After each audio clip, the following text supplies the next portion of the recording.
요한복음 17장 13절 말씀입니다. 요한복음 17장 13절 말씀 한 목소리로 읽겠습니다. 지금 내가 아버지께로 가오니 내가 세상에서 이 말을 하옵는 것은 그들로 내 기쁨을 그들 안에 충만히 가지게 하려 함이니이다. 아멘. 우리 주님이 제자들의 신앙을 보전하여 주시기를 바라고 다음으로 구하는 것이 기쁨입니다. 이거는 참 중요합니다. 우리가 교회를 생각할 때 또한 신앙의 공동체를 생각할 때 앞순위에 두고 생각해야 될 게 뭐냐면 신앙, 그 다음에 기쁨입니다. 사마리아 여인을 보면은 대번에 알 수가 있습니다. 베드로를 비롯한 제자들이 어떻게 예수님을 처음 만났는가를 보면 또 알 수 있습니다. 안드레가 형한테 가서 내가 메시아를 만났다 그럽니다. 그죠? 또 나다나엘 같은 빌립을 말하면 내가 모세가 예언한 그를 만났다 그럽니다. 예수를 만나면요 이 안에 기쁨이 넘치게 되어 있습니다. 그래서 자기 자신만 기쁘고 이거를 감추지를 못해서 타인에게 가서 내가 누구를 만났다라고 말을 안 할 수가 없습니다. 그래서 전도는 자연스러운 겁니다. 이제 어려운 거는 그 받는 사람이 받아야 되는데 안 받고 대적을 하기 때문에 그게 주춤거리는 것이지 실제로 복음을 받은 사람 순전히 나로만 볼 때는 이 복음으로 말미암아 즉 내가 구원받았음으로 말미암아 기뻐서 이 소식을 말할 수밖에 없습니다. 성경에 이거는 일관적인 증거입니다. 예수님이 병을 고쳐졌을 때 벌떡 일어난 사람이 하나님을 찬미하고 뛰며 따라가더라. 이렇게 되어 있습니다. 자, 기쁨. 특별히 제자들이 이 세상에 남겨집니다. 우리 주님이 세상이란 말을 이 단일 문명에서 가장 많이 쓰고 계시는 그 모습을 보고 있습니다. 세상이란 말을 예수님이 이렇게 많이 쓴 적이 별로 없습니다. 근데 이 한 번의 기도 안에 세상을 참 많이 말씀합니다. 엄밀히 말하면 세상이 걱정돼서가 아니라 제자들 때문이죠. 제자들이 놓여 있는 곳이 세상입니다. 그래서 더 기쁨을 구할 수밖에 없습니다. 이 제자들이 겪을 핍박을 생각해 보시면 고통과 슬픔과 두려움입니다. 만일에 어디선가 기쁨이 따로, 그러니까 이 세상이 아닌 곳으로부터 기쁨이 주어지지 않는다면 이 예수의 제자라고 하는 사람들은 이 땅에 존재하는 어떤 정신병보다도 가장 심각한 정신병을 앓고 살아야 될 겁니다. 밥이 넘어가지 않는 심리적 불안, 손이 벌벌벌 떨릴 것이고요. 심장이 벌렁거려서 잠을 못 잘 것이고 다리가 후들거려서 일어나지 못할 겁니다. 어디선가 이 기쁨이 주어지지 않는다면 이제 예수 믿는 것 때문에 이 사람들 보세요. 예수님이 죽으시고 난 다음에 부활할 때까지 만날 때까지 무서워서 문을 못 열더라. 그렇죠? 이렇게 살아야 됩니다. 예수 믿는 신앙은 버릴 수는 없고 가지고 있자니 세상이 두렵고 우리가 14절에도 보면 내가 아버지의 말씀을 그들에게 주었사오며 세상이 그들을 미워하였사오니 이렇게 되어 있어요. 세상으로부터 미움을 받아야 됩니다. 여러분 사람이 1대 2만 돼도 두렵지요. 내 앞에 두 사람만 있어도 두렵다고요. 그러니까 어디 가면 우리가 소위 말해서 쪽수를 밀고 간다 그러잖아요. 그런데 온 세상이 미워한다 그랬어요. 온 세상이 미워할 때 그리스도인이야말로 요즘에 무슨 뭐 성소수자 뭐 이런 이야기 하는데 기독교인이 소수자라니까요. 우리 사회에서 기독교인이 소수자예요. 어디 찍소리도 못 하잖아요. 불교를 함부로 욕할 수는 없어도 교회 예수 믿는 사람은 개독교인 막 그러잖아요. 흔하게 하는 말입니다. 흔하게. 자, 우리가 어디선가로부터 기쁨이 주어지지 않는다면 기뻐할 이유가 생기지 않는다면 진짜 문을 꼭 닫고 두려워 벌벌 떨던 제자의 모습으로 그렇게 살아야 합니다. 근데 이 어디선가 주어지는 기쁨은 절대 우리가 말하는 이 신체 외부, 그러니까 물리적인 세상에서 오지 않습니다. 속에서 와야 됩니다. 지금 우리는 기독교인들 사이에서 이야기를 하는 것이 아니고 기독교인과 세상 사이를 얘기하는 겁니다. 내가 세상에서 이 말을 하고 나는 올 아버지께로 하지만 저들은 세상에 있나이다. 이게 제자들이 처한 상황의 대천재이면서 바탕입니다. 세상을 벗어나 살 수가 없습니다.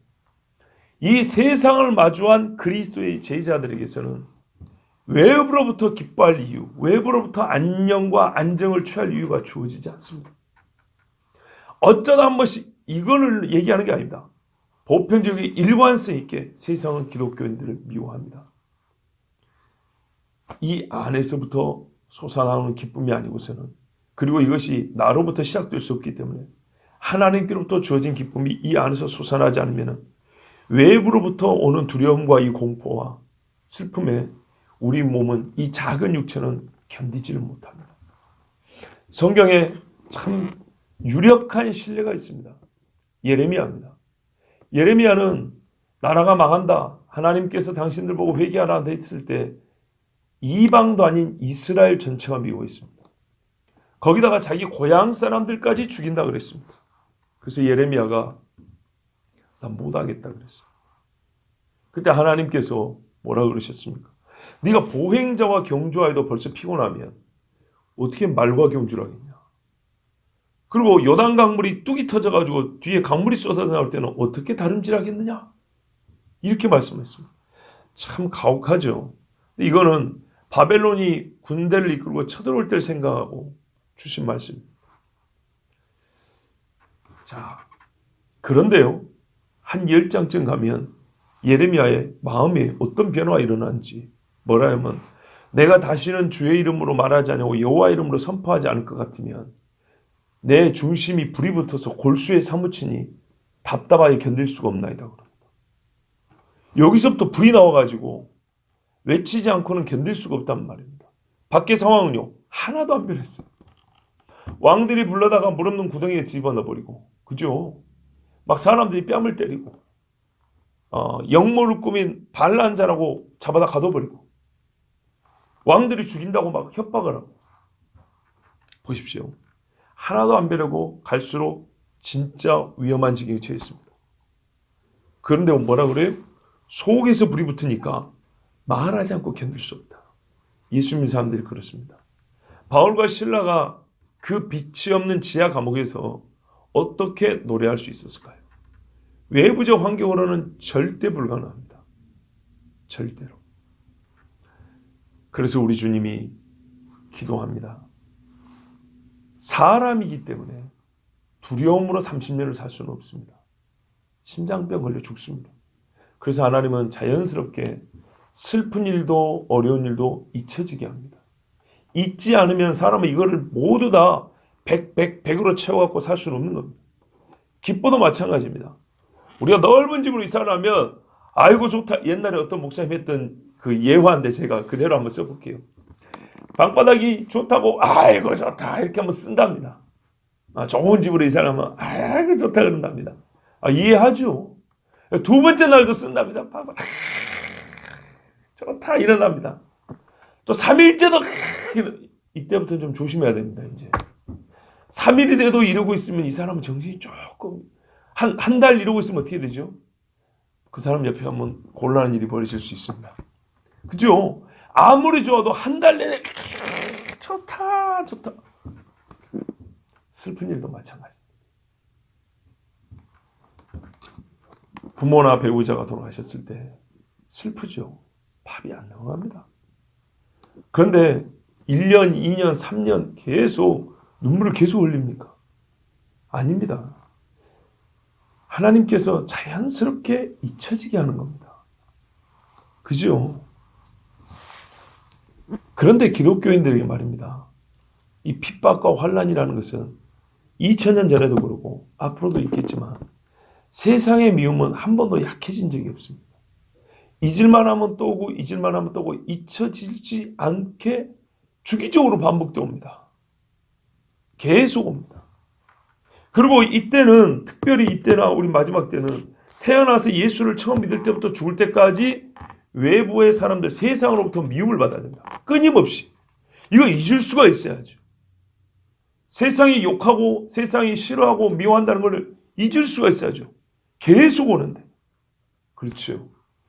그러면은 예수 믿는 사람은 육체이기 때문에 이걸 감당하지 못합니다.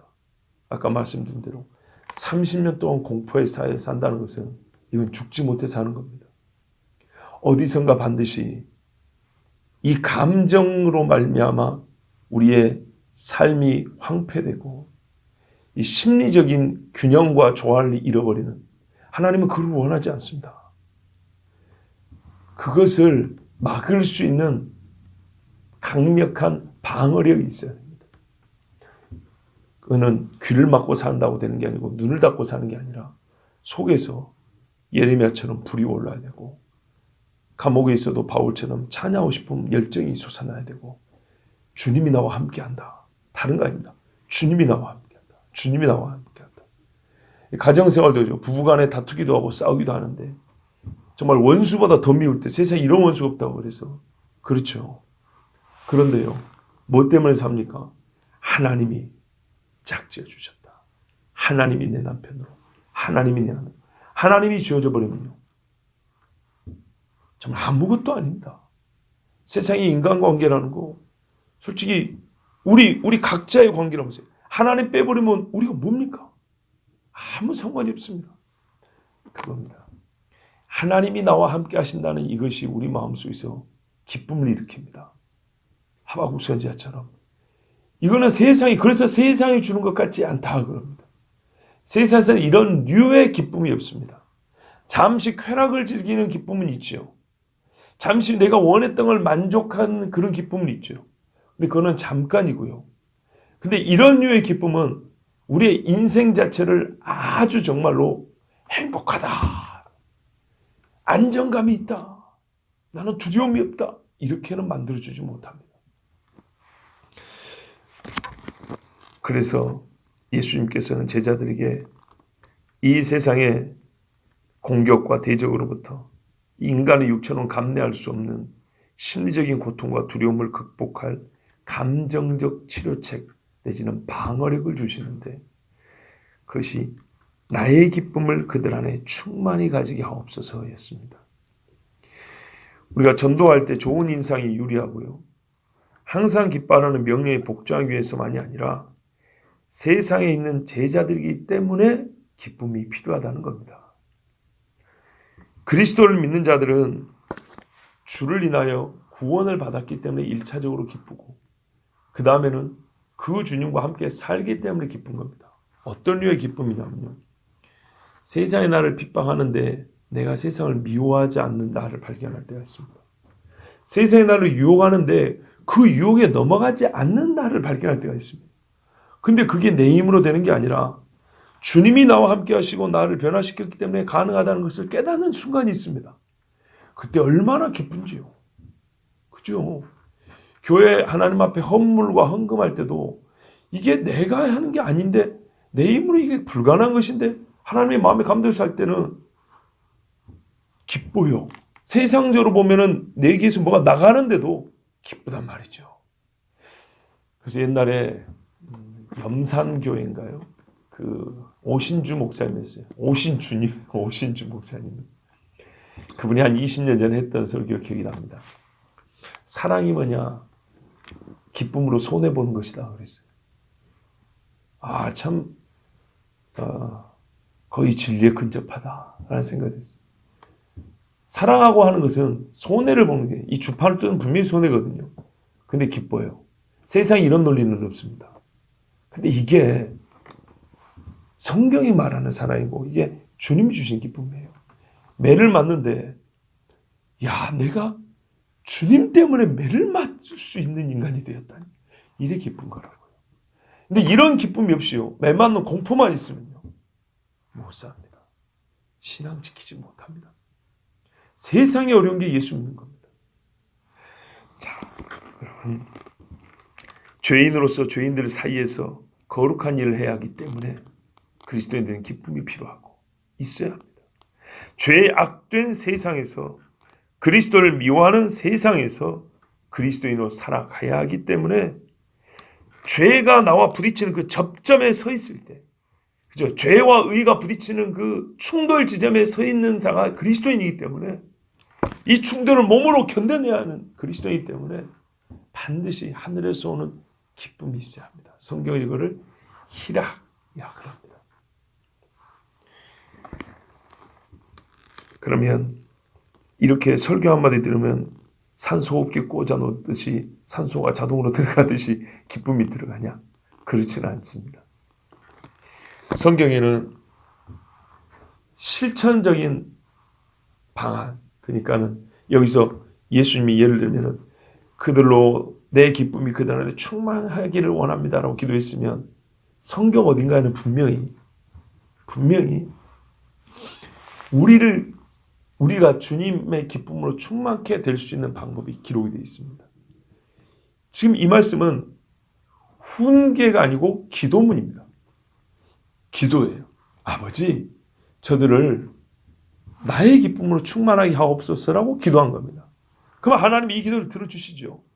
그럼 성경 어딘가에는 우리가 눈을 뜨고 찾으면 예수님의 기도의 응답대로 우리가 주님의 기쁨으로 충만하게 살 수 있는 길들이 기록되어 있겠죠. 그거는 내일 보도록 하겠습니다. 내일 월삭 기도인데요. 하나님께서 저에게 감동을 주신 게 그거였어요. 5월이잖아요. 보통 오늘 5월은 가정의 날하고 어느 달보다 사랑과 기쁨이 충만해야 된다고 의뢰 그리 생각합니다. 의식적으로. 그런데 교회에도 이 기쁨에 관하여 하나님 말씀이 들려져야 될 때가 됐다 생각이 들었습니다.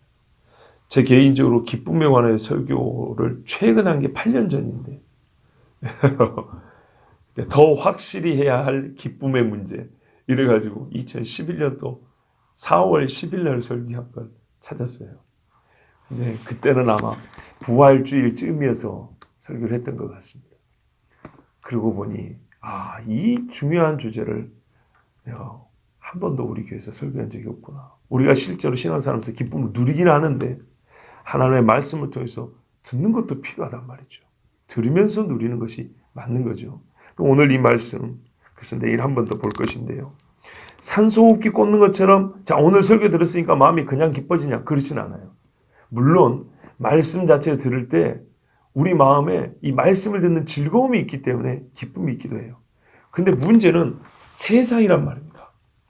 세상과 이렇게 부딪히는 지점에서 우리가 분명히 두려움을 느낄 것이고 공포도 느낄 것이고 괴로움과 슬픔이 있을 것인데도 불구하고 그 충돌 지점에서도 그 공포의 충돌에 부딪힘에 기쁨으로 다시 대응할 수 있는 이런 힘, 이거는 성경 어딘가에 분명히 기록되어 있는데 그것을 우리가 어떤 전성도인과 함께 듣도록 하겠습니다. 자, 그래도 여러분은 우리가 오늘 말씀을 통해서 알 수 있는 한 가지가 있습니다. 하나님께서 이 세상을 살아가는 제자 그리스도인에게 주시는 기쁨이 어떤 성질의 것인지 어떻게 주시는지에 대해서 큰 그림에서 가르쳐 주는데 그 키워드가 뭐냐면 내 기쁨입니다. 내 기쁨. 예수님이 이 땅에서 누리셨던 기쁨이란 겁니다. 그러니까 우리 1차적으로 주님 사셨던 것만 봐도 성도가 이 죄와 세상의 대적에 맞서서 살 때 이렇게 기쁨을 가질 수 있는 거구나라는 걸 배울 수 있습니다. 분명히 내 기쁨이라고 그랬으니까. 물론 내 기쁨을 예수님이 삶으로 보였지만 교훈으로도 주시죠. 자, 예수님의 삶에서 잠깐 보면 여러분 예수님이 항상 웃으셨나요? 영화는 그렇게 만들어 놓을지 모릅니다. 아니요. 예수님이 울었어요. 예수님이 인상 찌푸릴 때 있었어요.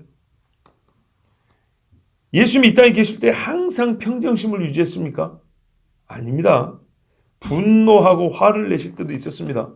제자들이 화냈다는 기록은 조금밖에 없는데 예수님이 화냈다는 기록은 더 많아요. 주님은 두려움을 느끼는 일이 없었나요? 있었습니다. 오죽 했으면 겟세마네 동산에서 이 잔을 내게서 옮기시옵소서 그랬다고요. 내가 심히 미모에 죽게 되었다. 죽을 정도로 힘들다 그렇게 말했습니다. 그런데 어째서 주님은 내 기쁨으로 보세요. 인간적으로 보면 부족하잖아요. 그런데 내 기쁨으로 제자들에게 충만케 하여 달라고 기도하셨습니까?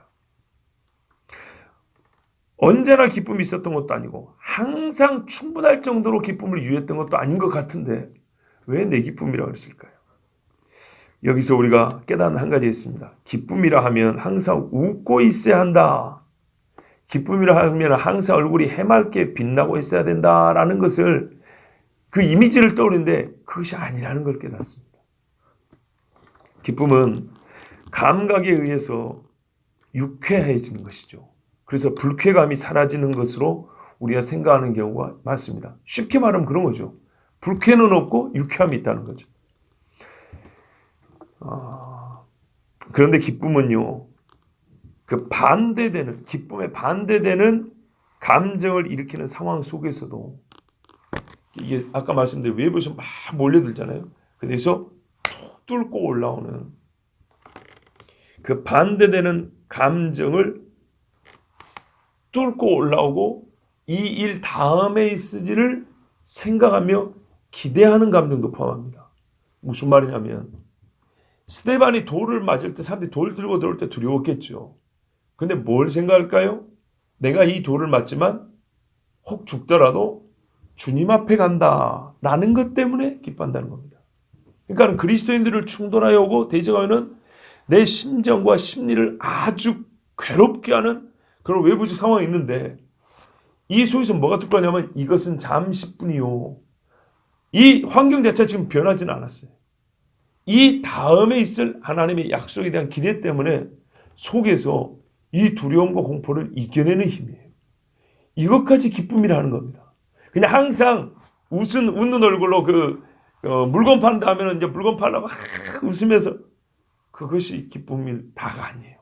그런 기쁨의 가장 기초적인 거고, 예수님의 말씀을 통해서 볼 때는 우리 주님이 말씀한 기쁨은 기쁨에 반대되는 감정을 일으키는 상황 속에서도 그것을 뚫고 올라오는 다음에 대한 기대, 소망, 여기까지도 기쁨이라 불러야 한다는 걸 알 수 있습니다. 근본적으로 모든 것을 주관하시고 통찰하시는 하나님에 대한 믿음에서 비롯되고요.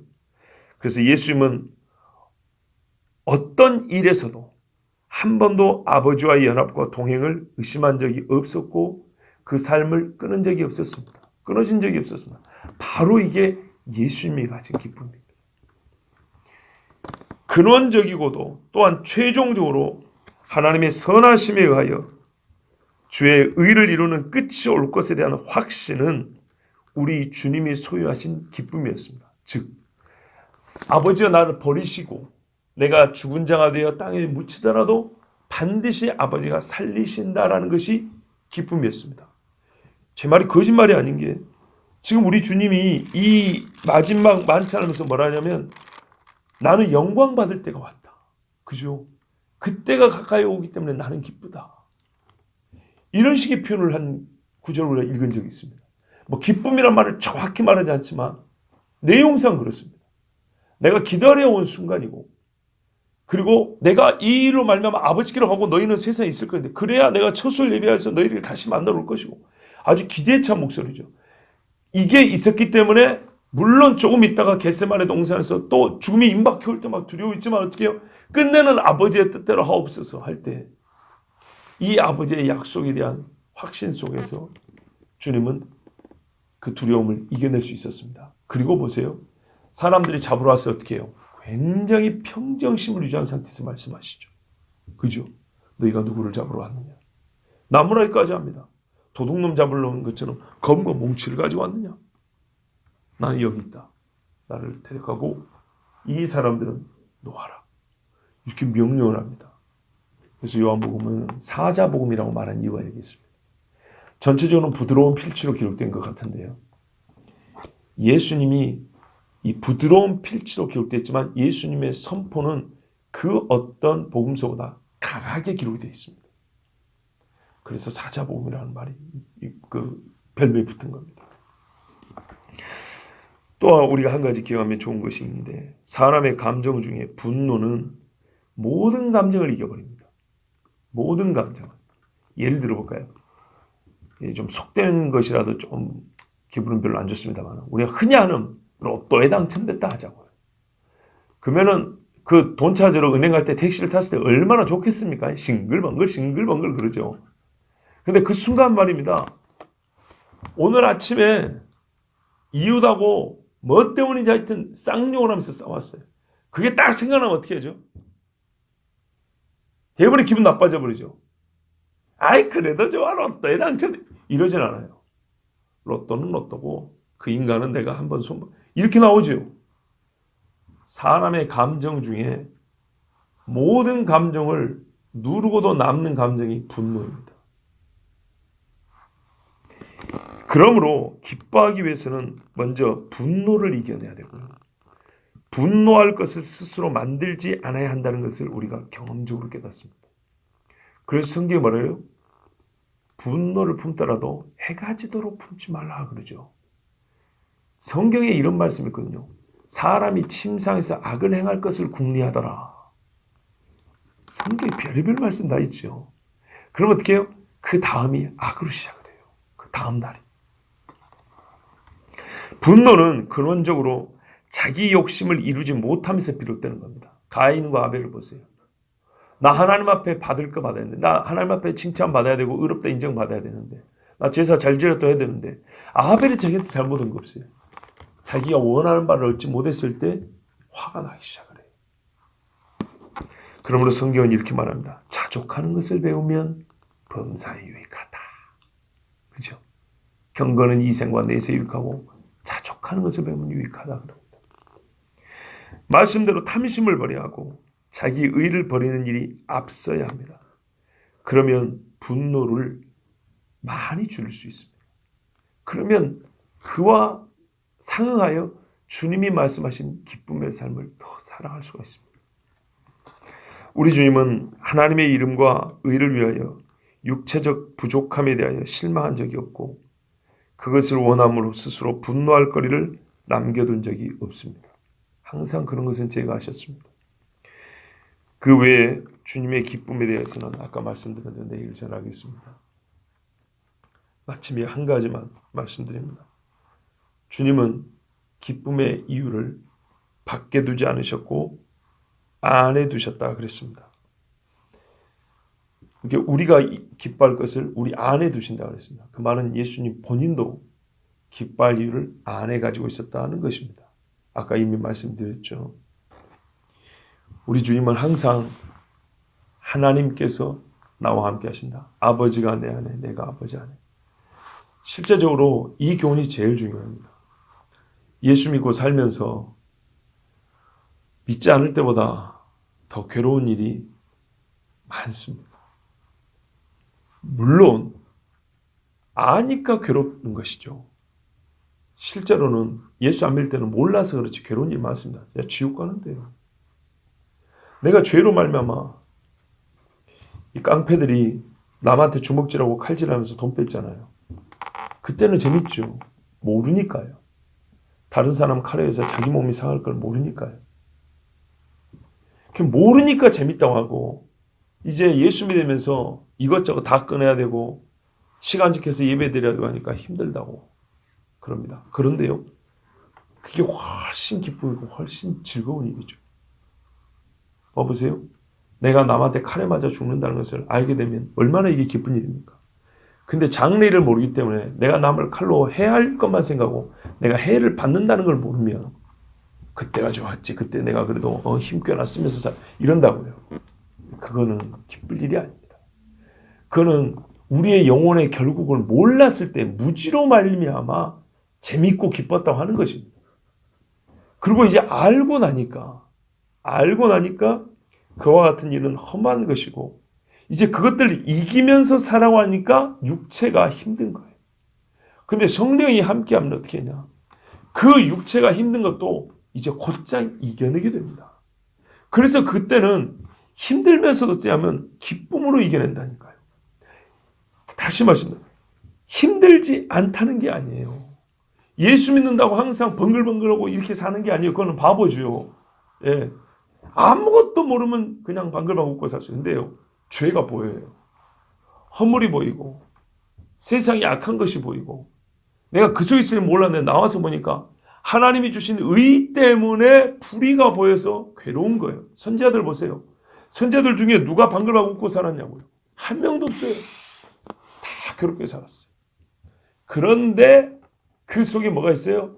하나님의 약속이 있어서 그들은 이 세상에서 자기들 멋대로 살면서 좋다고 희닥거리면서 사는 사람보다 훨씬 더 큰 기쁨이 있어요. 그들은요, 자기 인생 한철 즐겁고 말았지만 그들은 이스라엘이 하나님께 돌아올 것을 아무도 몰랐어요. 그런데 내 한 사람은 정말 저들 위해서 외치면서 대적을 받으면서 괴로웠지만은 이 일을 하나님께서 나에게 맡겨주셨다는 게 감사에 기뻤고, 이스라엘의 최종적인 구원을 눈으로 지금은 몰라도 하나님 주신 계시 속에서 이걸 펼쳐보는 것을 통하여 기뻤어요. 이게 바로 하박국 선지자가 고백한 거예요. 하박국이 뭐라 그래요? 바벨론이 쳐져서 유다가 망하고 있단 말입니다. 유다가 망하는 쪽에 그 상황에서 수많은 사람들이 주방을 눈으로 보고 하나님 앞에 괴로워서 이게 어떻게 된 일이냐고 하나님 앞에 원망적으로 하소연합니다. 그런데 우리 주님이 해주신 말씀이 뭡니까? 몇 마디 해주셨지만 최종적으로 의인은 믿음으로 말미암아 살리라. 그러니까 다시 춤을 춘다 하잖아요. 그죠? 무화과 나무 잎이 마르고 포도나무 열매가 없고 외양간에 속 없어도 논밭에 소출 없어도 난 여호와로 말미암아 즐거워하리라. 이렇게 됐다고요. 이게 그리스도인의 기쁨입니다. 하나님의 약속이 있고 하나님의 구원이 있고 내가 저 죄 가운데 살지 않고 빛 가운데 산다는 것으로 말미암아 어둠이 주는 고통과 두려움을 이겨내는 기쁨이 있는 겁니다. 실제로 이것은 기독교인만이 맛볼 수 있는 것이고 이것을 가슴에 충만히 갖고 있었던 사람들이 주를 위하여 자기 목숨을 내놓았습니다. 여러분, 살면서 우리의 감정은 요동을 칩니다. 그런데요, 신앙에는요, 선이 있어요. 아무리 기뻐도 넘어가지 않는 선이 있고요. 아무리 슬퍼도 지나치게 슬퍼하지 않는 선이 있어요. 성경도 그래요. 지나치게 슬퍼하지 마라 그래요. 지나치게 기뻐하면 어떻게 되는지 아십니까? 자기가 하나님 자리에 서버립니다. 지나치게 슬퍼하면요, 마귀한테 나 끌고 와서 하는 소리가 똑같아져 버립니다. 우리 주님이 주시는 기쁨은 하나님이 항상 함께 한다는 기쁨입니다. 이 기쁨으로 세상을 이기고 신앙을 지켜가고 교회의 표지, 마크라 그럽니다. 교회를 보면 저 사람들은 욕을 얻어먹는데도 자기가 믿는 하나님으로 말미암아 기뻐한다. 이것이 교회의 상징이고 표지입니다. 기도하겠습니다. 하나님 아버지 감사합니다. 오늘도 우리에게 은혜를 주사